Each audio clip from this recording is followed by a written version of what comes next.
Hai, welcome to Art Talkers. Kasus kita kali ini banyak banget yang request, walaupun kejadiannya udah lama, tapi cukup menarik dan mungkin sebagian dari kamu belum tahu tentang kasus ini. Ya hitung-hitung nambah wawasan kita ya. Kalau kemarin saya udah pernah bahas kasus jari manusia dalam sup Wendy's, kali ini kisahnya tentang restoran McDonald's yang bersengketa dengan customernya juga. Sebenarnya kasus ini bisa membuka mata kita bahwa banyak customer yang sering bermasalah sama perusahaan ataupun restoran ternama namun jarang bersuara. Mungkin kamu mikir ini hanya sekedar kopi panas, kok bisa ya kasusnya jadi lebar kemana-mana? Akan segera kita bahas. Sebelum kita lanjut, dukung channel ini ya dengan mencet tombol subscribe dan juga dinyalain notifikasinya supaya lain kali kalau misalnya saya upload sesuatu yang seru, kamu jadi orang pertama yang tahu.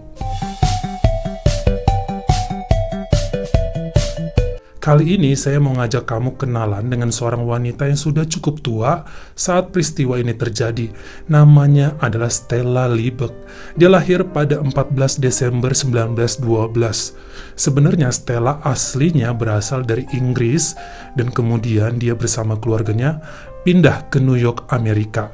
Setelah menikah dengan suaminya yang bernama Henry Liebeck, akhirnya Stella ikut pindah juga ke New Mexico, Amerika. Stella punya 3 orang anak, yaitu Nancy, Judy, dan juga Jim. Stella terkenal sangat aktif, kuat, dan juga berjiwa independen. Bahkan setelah dirinya pensiun jadi perawat, dia masih kuat bekerja jadi admin di salah satu department store di usia 70-an. Bahkan dia katanya sanggup menyetir mobilnya sendiri pulang pergi kerja, padahal jaraknya cukup jauh. My mother at 79 was very active. She drove well. She very seldom dropped anything. She very seldom spilled anything. And so that for her age at 79 years old, I thought she was remarkable.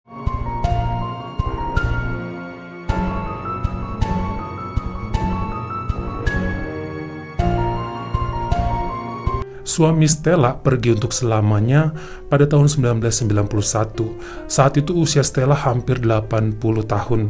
Disinilah dia benar-benar pensiun dari pekerjaannya di department store dan pindah ke rumah anaknya. Maksudnya dia pengen lebih dekat lagi dengan cucu-cucunya. Walaupun begitu, keluarganya tetap melihat Stella sebagai wanita yang kuat. Dia bahkan sering membantu anak-anak beserta cucu-cucunya dalam membuat baju, terus juga nganterin cucunya sekolah dengan mobil. Bahkan dokter menyatakan Stella memang masih sanggup melakukan semuanya tanpa bantuan orang lain.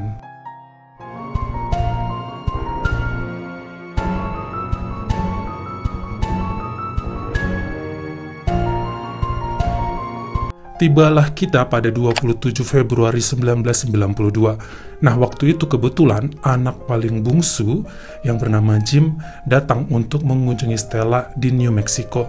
Karena si Jim ini kan tinggalnya di New York. Nah, waktu si Jim ini balik mau pulang ke New York, Stella dan salah satu cucunya yang bernama Chris mengantarkan Jim ke bandara. Nah, setelah nganter Jim ke bandara, Stella dan sang cucu mau pulang nih balik ke rumah. Tapi mampir dulu di McDonald's. Lokasinya di Gibson Boulevard Southeast. Jadi mereka pesannya drive-thru window melalui mobil mereka, bukan makan di restorannya. Sang cucu Chris yang berusia 18 tahun memesan makanan kecil, sementara Stella sang nenek secangkir kopi panas yang saat itu harganya sekitar 49 sen atau 5.000 rupiah. Setelah makanannya diambil, Stella yang waktu itu menyetir mobil pun parkir di satu titik di depan restoran McD yang menurutnya cukup nyaman. Maksudnya dia dan cucunya mau sarapan dulu dengan tenang. Saat itu Stella niatnya mau menambahkan gula dan creamer serta mengaduk kopinya. Karena mobil zaman dulu itu belum ada tempat untuk naruh gelasnya, maka Stella menaruh cangkir kopinya itu di jok mobil sambil menjepit dengan kedua pahanya. Jadi kurang lebih seperti ini. Ketika dia mencoba membuka cangkir kopinya, ternyata agak susah. Terus ditarik lagi tutupnya, tiba-tiba kopi yang ada muncrat dan tumpah. Cangkirnya terbalik dan kopi panas itu membasahi seluruh paha dan kakinya Stella. Wanted to get the top off to put cream and sugar in, so I put it between my knees to steady it with this hand, trying to get the top off, and it just went, Di saat itulah Stella mulai berteriak karena kopi tersebut panasnya cukup menyengat. Bahkan sweater yang dipakainya melepuh dan lengket ke kulitnya. Begitu juga dengan celana yang dipakainya mulai melepuh dan memberikan rasa sakit di kulit kakinya. Stella berusaha keluar dari dalam mobil, namun kemudian sang cucu, Chris, menariknya ke kursi belakang. Karena kebetulan ada selimut di belakang mobil nih, Chris kemudian membungkus tubuh Stella dengan selimut itu, lalu Chris menyetir dengan ngebut ke rumah sakit terdekat. Sambil terus berteriak kesakitan, dikatakan tubuh Stella ini gemeteran, nggak terkontrol. Mereka pun tiba di rumah sakit terdekat, namun ternyata di sana lagi rame pasien karena habis ada kecelakaan beruntun. Akhirnya Chris sang cucu pergi dari situ dan mencoba mencari rumah sakit lainnya. Tibalah mereka di rumah sakit Northside Presbyterian. Saat masuk ke unit gawat darurat, sang dokter yang memeriksa Stella cukup kaget betapa mengerikan luka yang dialaminya. Sampai kemudian dipanggil lagi nih dokter spesialis luka bakar. Dan dokter spesialis ini juga kaget karena luka itu jauh lebih parah dari yang dibayangkannya untuk sekedar terkena tumpahan kopi. Bahkan saat itu para dokter berpikir kemungkinan besar Stella ini tidak dapat bertahan hidup. Kopi tersebut membakar lebih dari 17% tubuh Stella. Semua bagian paha dalam, bagian kemaluan, sampai ke bagian bokong belakangnya ini, semuanya masuk kategori luka bakar tingkat 3. Di mana bukan hanya membakar lapisan atas kulit epidermis dan juga dermis, tapi sampai menembus ke lemak tubuhnya. Jenis luka bakar seperti ini, kata dokter, membutuhkan penanganan operasi ekstensif dan tentunya banyak treatment yang dilakukan. Jadi nggak cukup 1-2 kali operasi saja. Bahkan penanganan pasca operasinya bisa lebih menyakitkan. Ada istilahnya debridement, di mana bakal bolak-balik lapisan epidermisnya dilepas untuk mendapatkan lapisan yang normal lagi. Dan ini sakitnya luar biasa. Kalau kamu ada yang lebih ngerti tentang ini, boleh komen di bawah ya. Selanjutnya nanti ada istilah treatment air mancur.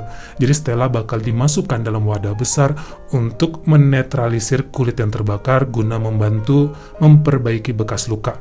Treatment ini juga luar biasa sakitnya dan biayanya sangat mahal.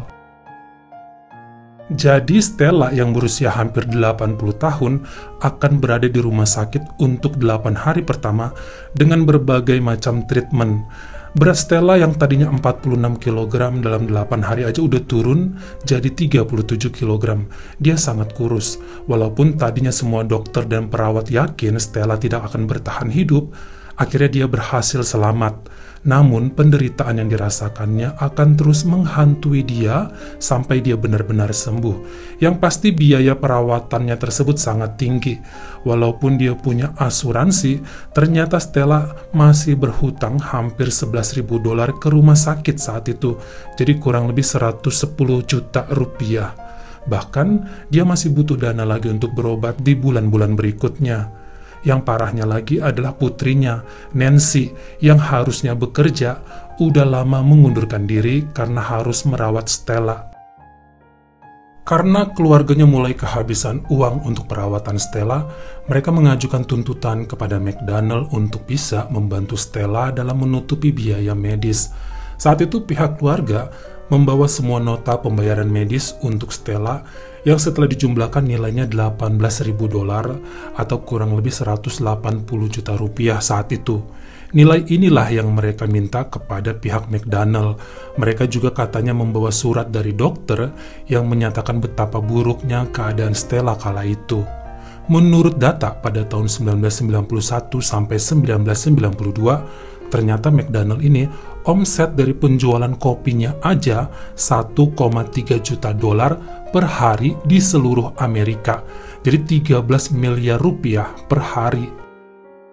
Jadi kita mikirnya kecil lah ya, $18.000 yang diminta keluarga Stella. Namun ternyata pihak McDonald's menolak permintaan tersebut dan hanya mau membayarkan $800 atau 8 juta rupiah. Dan ternyata hal ini membuat keluarga Stella sangat terpukul dan sedih, sampai ada tetangganya yang memaksa mereka menggunakan pengacara untuk menuntut McDonald's tersebut. Keluarga Stella ini terbilang awam dan hal tersebut membuat mereka makin stres, sebab mereka belum pernah berhubungan dengan hukum sebelumnya. Sampai kemudian dokter yang menangani Stella pun punya kenalan seorang pengacara yang bernama Ken Wagner, dan dia mau membantu keluarga Stella secara gratis untuk melakukan tuntutan kepada McDonald's. We bought a product, it was used as intended, it was unreasonably hot and therefore unreasonably dangerous, and those were the essential facts.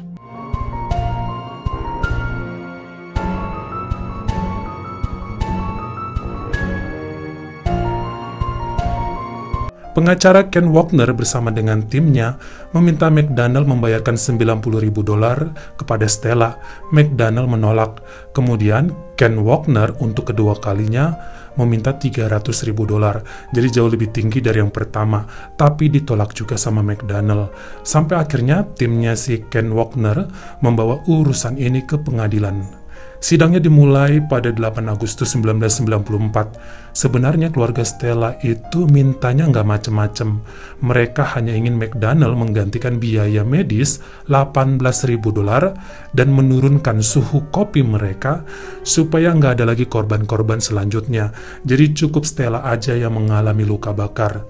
Namun McDonald mengatakan suhu kopi mereka sudah sangat standar untuk disajikan ke customer, yaitu antara 180 sampai 190 derajat Fahrenheit atau 82 sampai 88 derajat Celcius.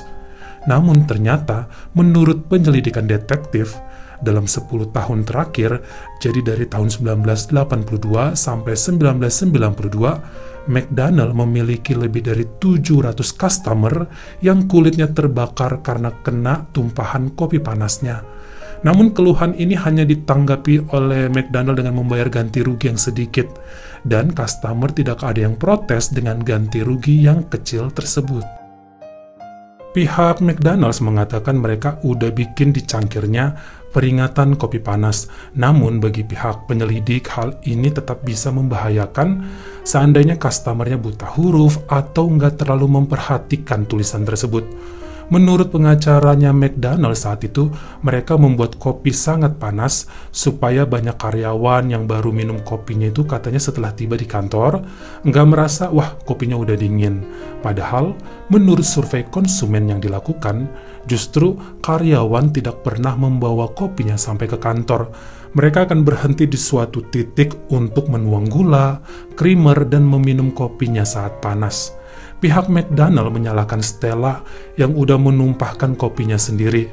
Menurut mereka, walaupun ada 700 orang yang komplain tentang panasnya kopi McDonald, tapi masih ada 24 juta orang menikmati kopi tersebut tanpa komplain. Pihak juri di pengadilan mengatakan dalam hal ini, mereka menyalahkan Stella 20% dan pihak McDonald salahnya 80%. Walaupun Stella menumpahkan kopinya sendiri, harusnya McDonald punya standar keamanan untuk customer-nya. 700 orang customer tidaklah sedikit untuk bisa mengambil resiko dari panasnya kopi, apalagi bisa berdampak pada sesuatu hal yang fatal seperti yang dialami oleh Stella. Juri menganggap McDonald ini nggak pernah memperbaiki kemasan kopinya, tutup cangkirnya juga harus punya standar, bahkan temperatur kopi itu sendiri. Namun kelihatannya McDonald nggak pernah ada kepedulian. Bahkan beberapa dokter yang menangani Stella juga bersaksi di pengadilan yang mengatakan suhu kopi McDonald sangat berbahaya bagi konsumen. Sampai pada 17 Agustus 1994, keputusan pun diambil. Juri dan hakim benar-benar tegas dalam hal ini, dan akhirnya Stella mendapatkan penggantian dana sebesar $160.000 atas biaya rumah sakit, ditambah McDonald's wajib membayar $2,7 juta sebagai hukuman atas kerusakan pada tubuh Stella. Tapi kelihatannya keluarga Stella kasihan kepada pihak McDonald, dan kemudian biaya hukuman kerusakan diturunkan dari 2,7 juta dolar menjadi 480.000 dolar saja. Namun setelah kasusnya selesai di pengadilan, McDonald's meminta Stella dan keluarganya jangan pernah berbicara kepada media tentang hal ini. Keluarga Stella setuju dan menutup rapat mulut mereka. Tapi kelihatannya emang udah keburu banyak yang tahu ya, dan malah sebaliknya pihak McDonald yang ribut koar-koar sana-sini dan mulai menjadi hal yang sebaliknya. Meme-meme muncul di berbagai poster, film kartun, komedi, lagu, dan semua hal yang menyatakan bahwa keluarga Stella adalah keluarga penipu dan McDonald's adalah korbannya. Bahkan orang-orang bikin bercandaan, mau dapat jutaan dolar, tumpahkan aja kopi kalian, sambil ketawa. Atau sebagian juga nyindir keluarga Stella, mau kaya mendadak, ayo tumpahkan kopi kalian dan tuntut McDonald, sambil ketawa juga. Sepertinya ada orang dari pihak McDonald yang menyebarkan isu bahwa keluarga Stella mendapatkan 2,7 juta dolar. Padahal angka tersebut kan sudah dibatalkan atas inisiatif keluarga Stella.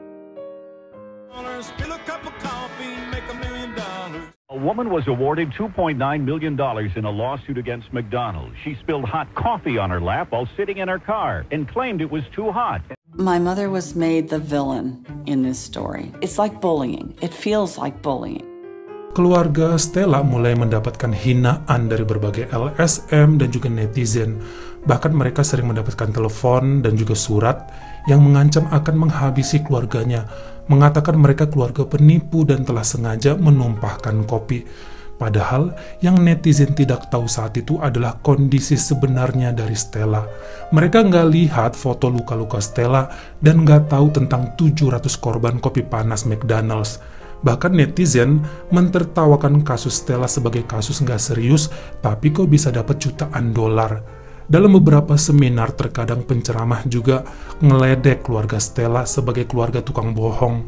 Banyak sekali informasi yang salah beredar tentang kasus ini. Rumor yang beredar hanya berujung pada kasihannya netizen kepada pihak McDonald. Bahkan ada yang menulis buku tentang kesalahan sepenuhnya ada di Stella yang katanya menyetir sambil minum kopi. Kesalahan informasi ini tidak pernah diperbaiki sama pihak McDonald. Tidak ada yang pernah membahas luka parah yang dialami Stella yang hampir merenggut nyawanya. Padahal udah jelas ya, keluarganya awalnya cuma minta 18.000 dolar buat biaya rumah sakit aja. Disinilah kemudian sebuah LSM yang bernama Tort Reform Movement bertindak. Ini merupakan LSM yang bergerak di bidang perlindungan konsumen dalam melawan perusahaan besar. Mereka menyelidiki kasus Stella lebih dalam untuk bisa membuka mata masyarakat ramai apa yang sebenarnya terjadi terhadap kasus ini. Sampai kemudian mereka berhasil menggandeng Presiden Bill Clinton saat itu untuk ikut membersihkan nama Stella Liebeck. LSM tersebut tidak segan-segan membawa semua foto luka bakar Stella supaya semua orang tahu apa yang terjadi dalam kasus kopi panas ini. Bahkan setelah ganti presiden menjadi George W. Bush, pada tahun 2003 kasus Stella diangkat lagi untuk melindungi orang-orang yang tidak sanggup bersuara namun menjadi korban perusahaan-perusahaan besar, dan sampai pada tahun 2004 Stella pun meninggal dunia saat usianya hampir 92 tahun. Dan kisah nyata Stella tersebut diangkat dalam film dokumenter di HBO pada tahun 2011 yang berjudul Hot Coffee, supaya tidak terjadi kesalahpahaman lagi tentang kasus tersebut. Sekarang kasusnya sudah selesai, semuanya udah berdamai, dan video ini tidak bermaksud untuk menyudutkan pihak manapun, hanya sebagai bahan renungan kita semua. Apa pendapat kamu? Kamu komen di bawah. Kalau kamu suka sama video ini, jangan lupa ya klik like dan juga tombol share-nya. Buat yang baru pertama kali mampir atau udah sering mampir tapi belum berlangganan, klik dulu tombol subscribe. Dan juga dinyalain notifikasinya supaya lain kali kalau misalnya saya upload video baru, kamu jadi orang pertama yang tahu. Follow juga Instagram saya jika berkenan di Artokles S-nya 2. Dan jangan lupa untuk nontonin semua video saya yang lainnya. Tetap jaga kesehatan dan tetap berbuat baik. Terima kasih.